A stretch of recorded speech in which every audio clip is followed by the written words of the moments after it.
y evidente esos días, hermano. Así que les dejamos cordialmente invitados para el 28 de junio. Se acerca luego de la predicación a hablar conmigo, con mi esposa, con algunos líderes, para estar tomando su nombre y reserve desde ya. Estamos hablando de un mes, pasado un mes, de lo que haríamos en esta actividad. ¿Amén? ¿Amén? ¿Le parece bien o no? Amén. Necesitamos, hermano, reencontrarnos, un tiempo con nosotros mismos, con los hermanos, con nuestro prójimo y entender qué cosas tiene Dios también para enseñarnos durante esos días. Mire, quiero compartir con usted una palabra en el libro Romanos, capítulo 8. Damos la bienvenida a todos los amigos, los hermanos que están acá con nosotros hoy. Que la paz de Dios, que sobrepasa todo entendimiento, esté en su espíritu, en su vida, en este día, hermano. Y si está viviendo quizás el momento difícil, oscuro, como yo decía, bueno, dígale, Señor, cúbreme, Señor. Amén.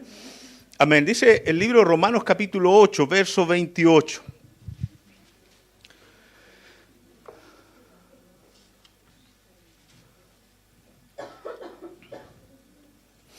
Dice Romanos capítulo 8, verso 28. Es un pasaje leído. Muchas veces hacemos referencia en nuestros mensajes, en nuestras enseñanzas, pero quiero profundizar hoy día un poquito más. 8:28. Vamos a hablar de la letra chica, hermano.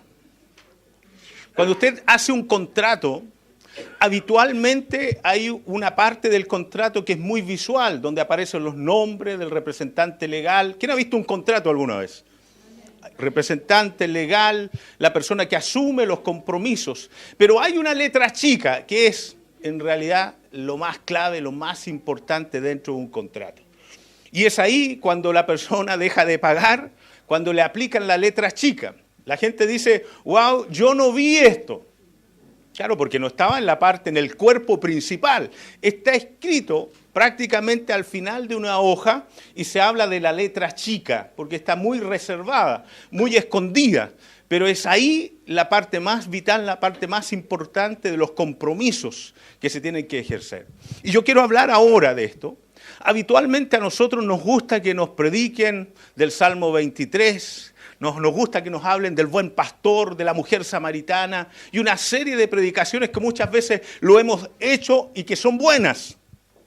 Pero hay un tema importante como iglesia, si queremos desarrollarnos, si queremos crecer, tenemos que ir a la letra chica. Diga conmigo, tengo que ir a la letra chica, pastor. Amén.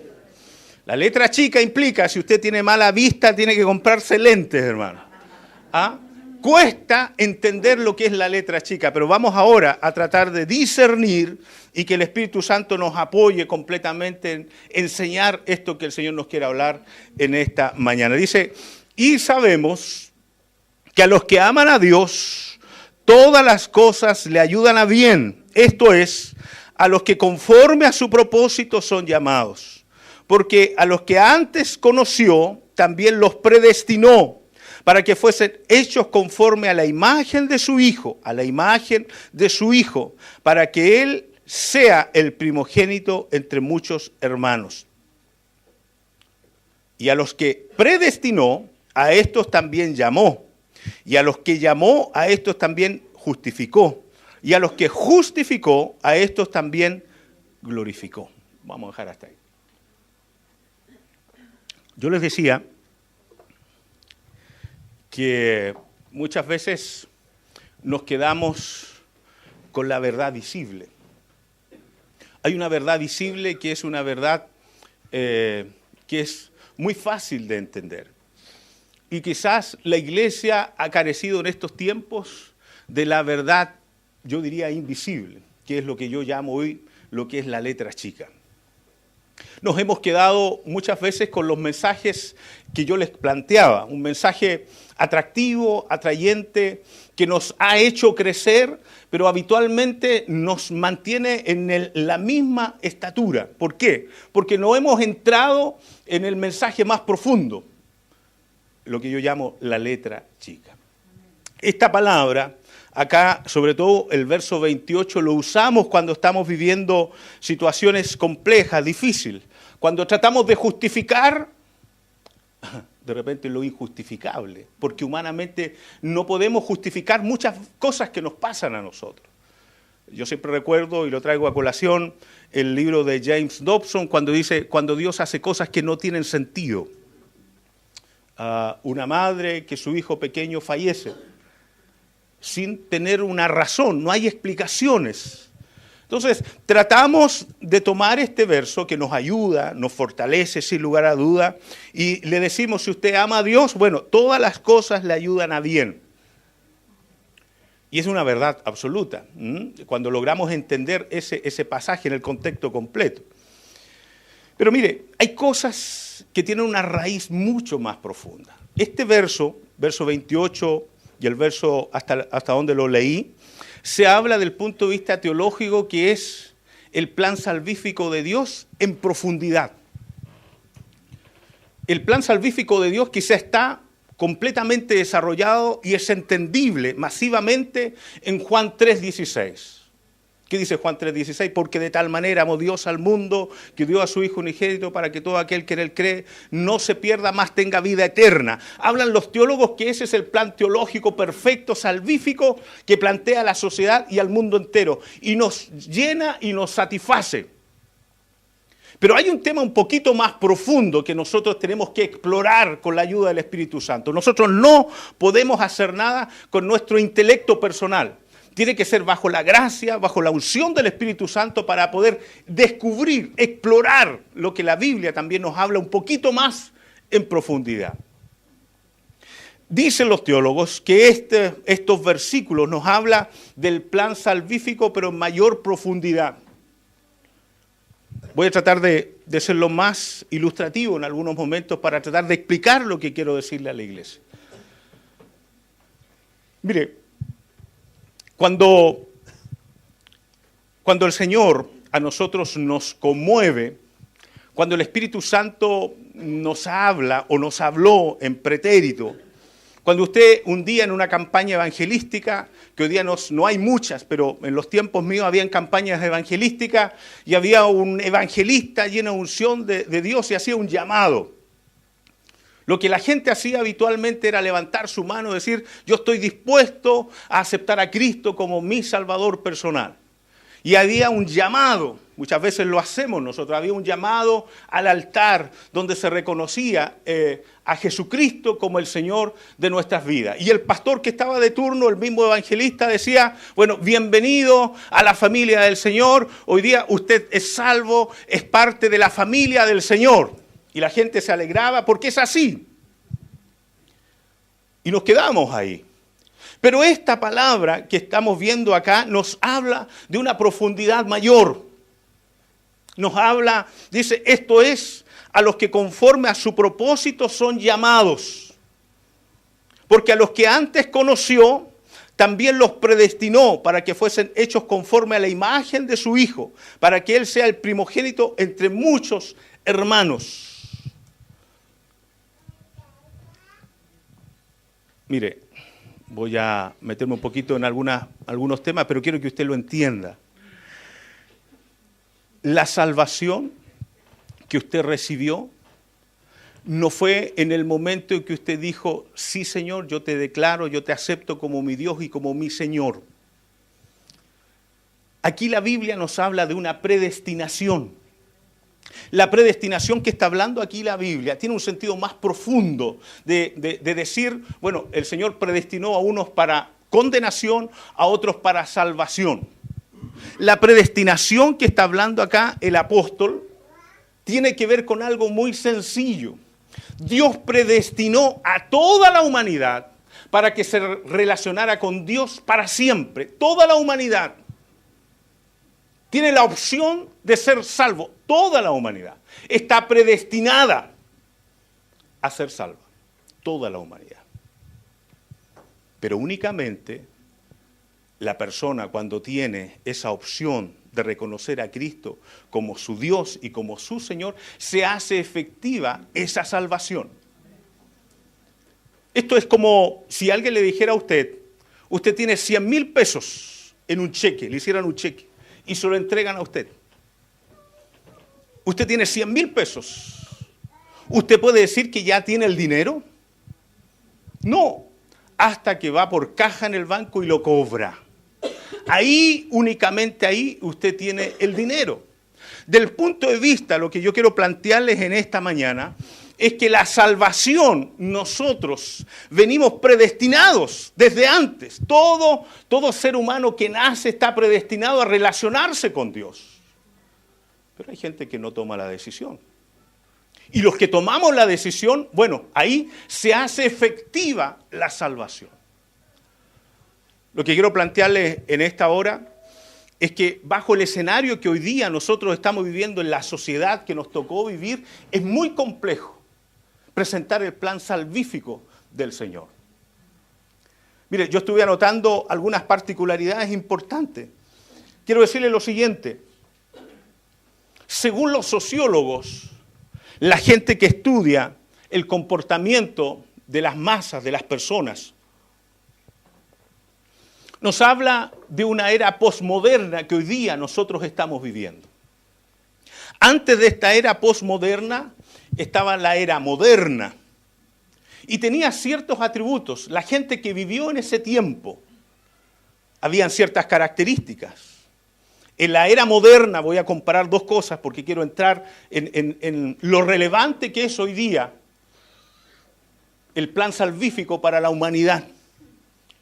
Pero cómo nosotros lo tenemos que plantear, cómo nosotros lo tenemos que desarrollar a la gente. El Evangelio se tiene que predicar de acuerdo al contexto donde nosotros estamos viviendo hoy. Es muy importante.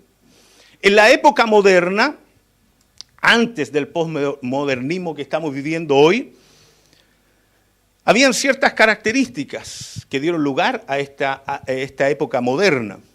Tenemos el descubrimiento de América. Para los estudiantes tenemos la invención de la imprenta de Juan Gutenberg. Él fue el primero que imprimió el primer libro impreso, fue la Biblia. Fue parte de la característica de la era moderna. Y por otro lado, otro tema que también le llegó en ese tiempo a esa sociedad fue la reforma de Martín Lutero. Fueron ellos que marcaron la era moderna. Y fíjese que habían ciertos postulados de fe en ese tiempo. Fe en la libertad, fe en la ciencia, fe en la historia, fe en el ser humano y por sobre todo fe en Dios. No había cuestionamiento años atrás, en la época moderna, acerca de la fe en Dios. Creer en Dios era un atributo para la humanidad.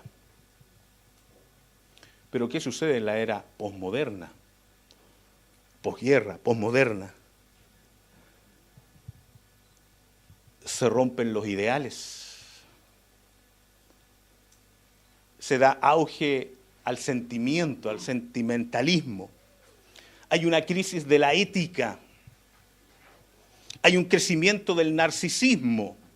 Todo yo, para mí, todo tiene que ser mío. Un crecimiento excesivo del narcisismo.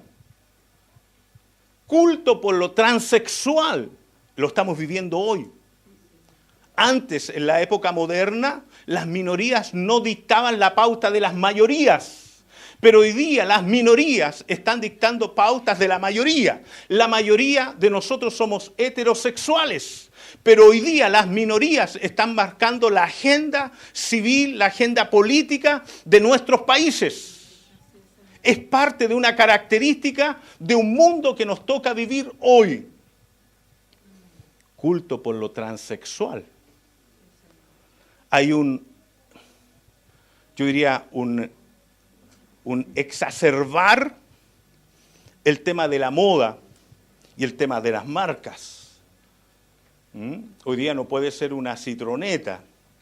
Ojalá sea un BMW, ojalá que sea un auto de último modelo, una marca mayor. Y vemos en la televisión los famosos realities, donde lo que hacen es dictar pautas de moda, de comportamiento y de marcas. Esa es la sociedad que nos toca vivir hoy. Y la religión de hoy, ¿cuál es? Del posmodernismo, donde estamos hoy día viviendo. Se retorna a lo esotérico. Hay un encantamiento por lo satanista. El satanismo está vigente hoy. Hay un encanto por todo lo que tiene que los temas asociados a los extraterrestres. Y existe hoy día una fe desconfiada. He hecho este análisis para que usted y yo entendamos dónde nosotros estamos insertos para plantear el plan salvífico de Dios. La gente hoy día está rebelada contra la fe. Todo lo que concierne a la fe en Dios, hoy día usted es mirado como una persona inclusive falto de inteligencia. Cuando le habla usted de Dios a la gente nos mira, este tipo es poco inteligente. A mí me han dicho algunos colegas, pero ¿cómo tú eres parte de un movimiento en que en realidad ellos lo ridiculizan? Siempre asocian a los evangélicos con la gente que está tocando la guitarra en la calle. Entonces, para ellos ridiculizan el tema de la fe. Y eso es parte de lo que nos toca vivir hoy día. Es parte del paquete del cual la iglesia se tiene que hacer cargo.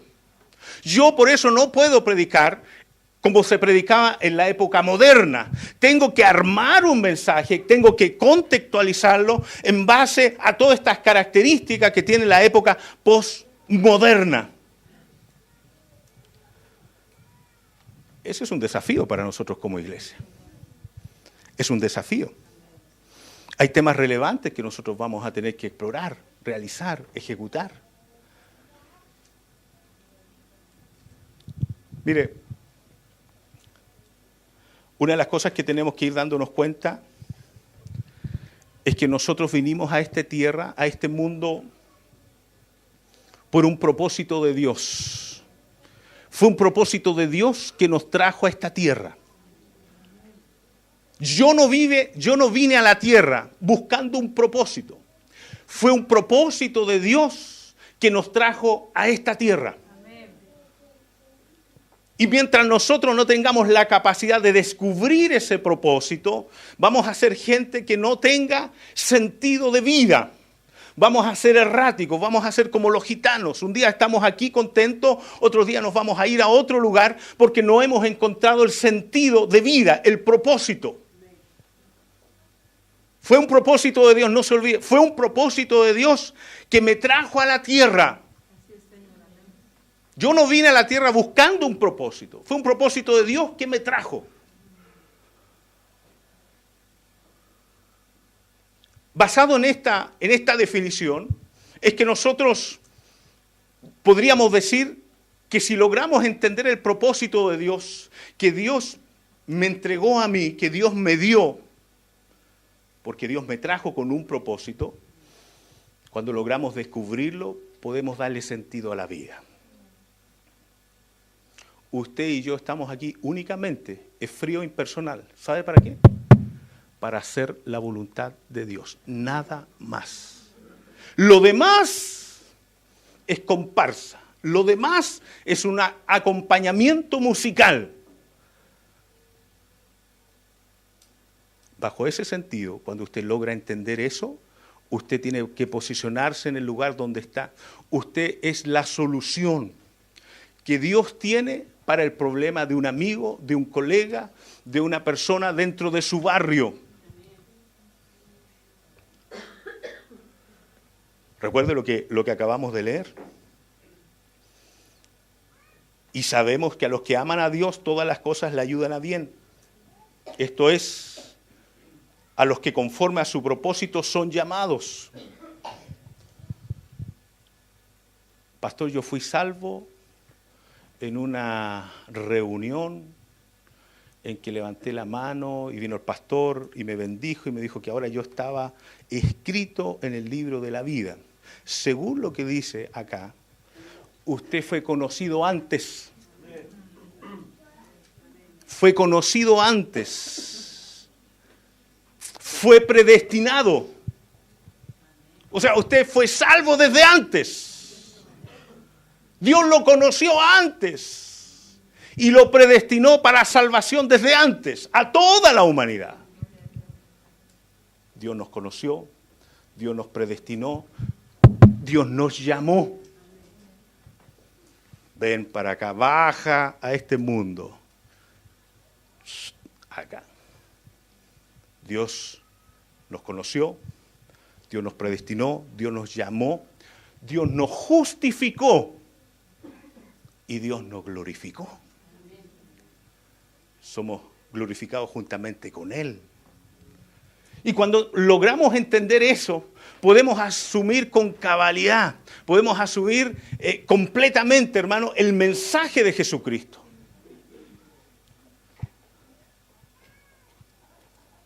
Mire, y dentro de ese contexto es que el Señor nos habla acerca del verso 29.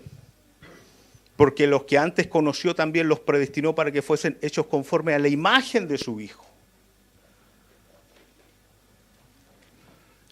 El plan salvífico de Dios, muchas partes son gratuitas para el hombre.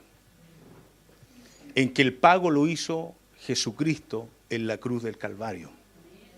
Hay un costo operacional que al hombre no le costó nada. Al hombre, a la mujer, no le costó nada. Todo lo hizo el Padre, todo lo hizo Jesucristo. No hubo un costo. Pero hay un costo, hermano, que hoy día es donde usted y yo tenemos que trabajar raudamente, rápidamente. Los predestinó para que fuesen hechos conforme a la imagen de su Hijo. Y es ahí donde hay un costo para el hombre y para la mujer. Usted tiene que ser la imagen del Hijo de Dios. ¿Se fijó? El posmodernismo, falta de fe, desconfianza de la fe. Va a llegar el día en que la Biblia va a ser el libro menos vendido de la humanidad.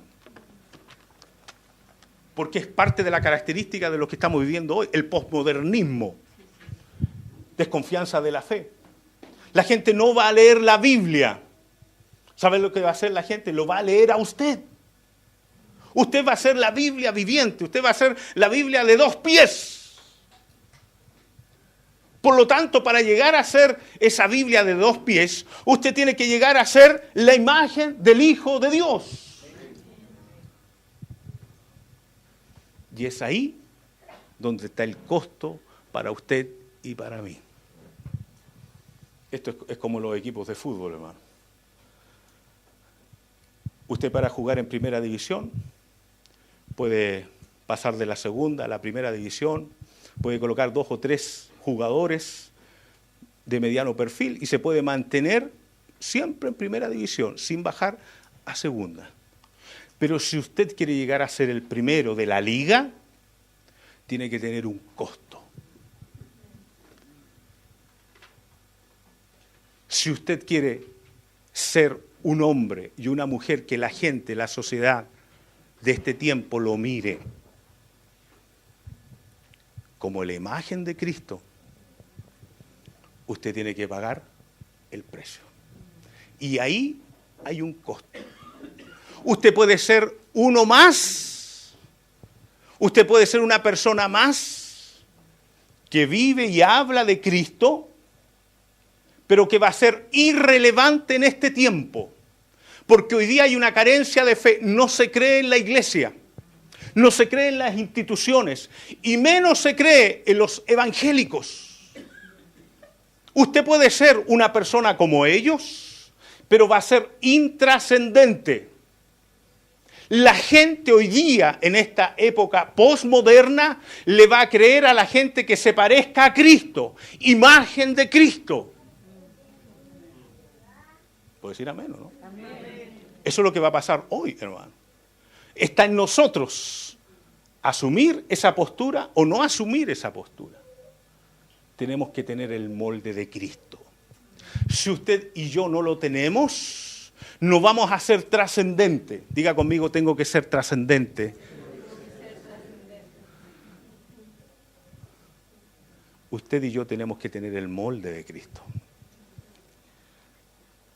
¿Cuántos saben hacer queque aquí? Yo no tengo idea, pero me la voy a jugar, hermano. ¿Cómo se hace un queque con harina, pastor? Bueno, ya, está bien. Huevo, harina, azúcar.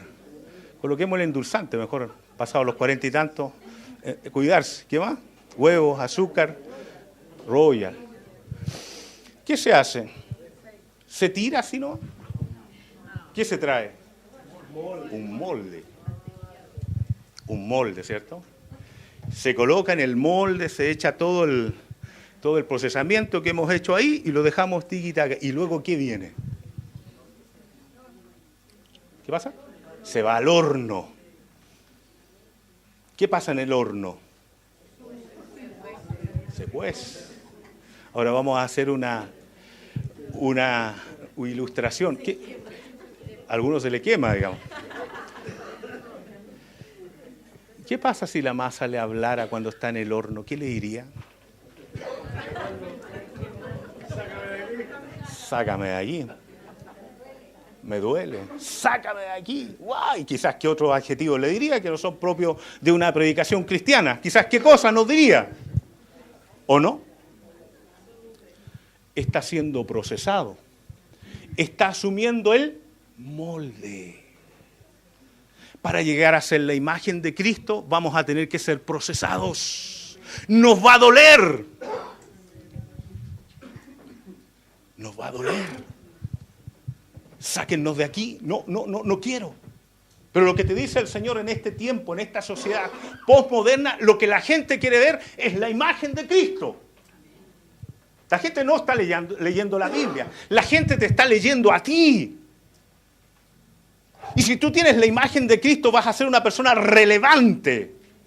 Cuando tú vayas a un grupo de amigos, a un grupo de amistad, la gente te va a celebrar que tú hayas llegado. Tú tienes algo distinto. Tienes características distintas al grupo, te echábamos de menos. La gente lo va a celebrar. Pero la gente no va a leer la Biblia. ¿Se da cuenta? Necesitamos hoy día, en este tiempo, hermanos, parecernos a Cristo.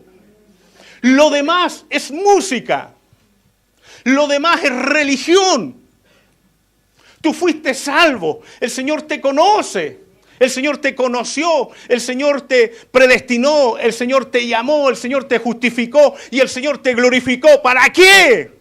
Para alcanzar a las naciones. Para alcanzar a la sociedad de este tiempo. Puedes decir amén o no. Y cuando tengas esa imagen de Cristo, cuando tengas el molde de Cristo, vas a tener que conectarte con gente que tenga el mismo molde. Y empiezan a aparecer las conexiones divinas de Dios. Te vas a conectar con otra gente que tenga el mismo molde y te van a ministrar y te van a hablar y tú vas a empezar a crecer como el queque que se mete ahí en el horno. Empieza a crecer. Conexiones divinas de Dios que son necesarias para este tiempo. Ministrarnos mutuamente, edificarnos mutuamente en la palabra de Dios. ¿Puedes decir amén o no? Relevante. El molde de Cristo tiene que estar en nosotros. ¿Se da cuenta cómo la gente hoy día va a querer un evangelio visible? Ese evangelio visible vamos a ser nosotros, siempre y cuando logremos la imagen de Cristo. Conexiones relevantes. Mire, escúcheme bien, la Biblia está llena de conexiones. La Biblia es un manual, es una agenda de conexiones.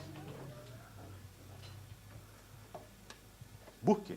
José se conectó con el copero del rey y le tradujo, le interpretó sueños a Faraón.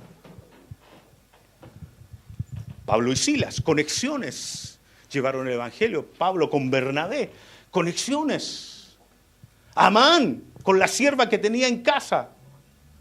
Conexiones divinas. Pero pastor, era una persona prominente, era un general de Siria. Tenía una sierva, una persona que le hacía las cosas en la casa. Mire, usted en el colegio, en el trabajo, usted va a conocer gente que hace cosas, pero no va a saber con qué se relaciona esa gente. Quizás esa persona que usted se relaciona es la puerta para relacionarse con otros que ella sí se relaciona. Este general de ejército tenía lepra. Y de donde menos pensaba llegó la solución. Había una conexión divina con la sierva que estaba viviendo en casa. Y esa sierva conocía ¿a quién? A Eliseo. ¿Se da cuenta? La Biblia está llena de conexiones. Gente que va a tener tu misma imagen, la imagen de Cristo. Y te vas a relacionar, vas a crecer. Bajo ese contexto vuelvo a la definición del posmodernismo. Aquí están los jóvenes. Yo no nací en la época de las redes sociales. Me cuesta un mundo. Mi hija de 8 años me toma el celular y hace lo que quiere con el celular. Y me ha generado problemas porque he estado metido en reuniones y me empieza a sonar una música de unos juegos. Y yo tratando de apagar el tema, hermano. Gente que nació en esta época. Y en esta época vamos a tener que nosotros contextualizar lo que Dios quiere entregar a esta sociedad. Pero eso es una sociedad rebelde. Mire, yo alcancé a predicar en la calle. Los hermanos lo hacen acá. Mi padre lo que más de menos echa es predicar en la calle. Y yo recuerdo, hermano, que en la época de jovencito había gente que nos invitaba a su casa para que fuéramos a orar por los enfermos. Hoy día es muy difícil, es muy complejo, la gente tiene desconfianza. Nos vamos a quedar ahí, vamos a llorar, ya nadie me quiere, todos me odian, el evangelio no es bien recibido. No. Si tenemos la imagen de Cristo, tenemos que aprender a relacionarnos, a buscar la forma de entregar el mensaje de Jesucristo. Bueno, hoy día tenemos el Facebook, tenemos WhatsApp, tenemos Google, tenemos una serie de herramientas tecnológicas que hoy día la gente está usando. La gente de 60, 70 años atrás que predicó el evangelio hoy día no lo puede hacer en este contexto que yo estoy definiendo. Pero la gente de hoy día, los más jóvenes, el desafío de ellos es utilizar estas plataformas para llevar el mensaje de Jesucristo, el mensaje del reino de Dios. Si nuestra gente utilizó los cantones de las calles para predicar el evangelio, ¿qué debemos hacer nosotros hoy día? Utilizar los medios tecnológicos que la sociedad nos da para proyectar el reino de Dios. Y aquí les voy a pegar en los cachos a algunos, hermano, pero es parte del mensaje. Si Dios a nosotros nos está dando los medios para expandir el reino de Dios a través de las redes sociales, si yo tengo la imagen de Cristo, si yo tengo el molde de Cristo, si tengo el molde de Cristo, tengo un amor grande hacia la sociedad, hacia la gente. No quiero que ninguno se pierda. Si yo tengo claro el uso y la responsabilidad espiritual que la iglesia tiene hoy para hacer uso de las redes sociales, tengo que asumir un compromiso. Yo tengo que publicar cosas en mi Facebook, tengo que publicar cosas en el Google, tengo que publicar cosas por WhatsApp que edifiquen el reino de Dios. La imagen de Dios tiene que ser vista en nosotros. Alguien dijo por ahí, pastor, ya no es por sus frutos los conoceremos, es por su Facebook lo conoceremos.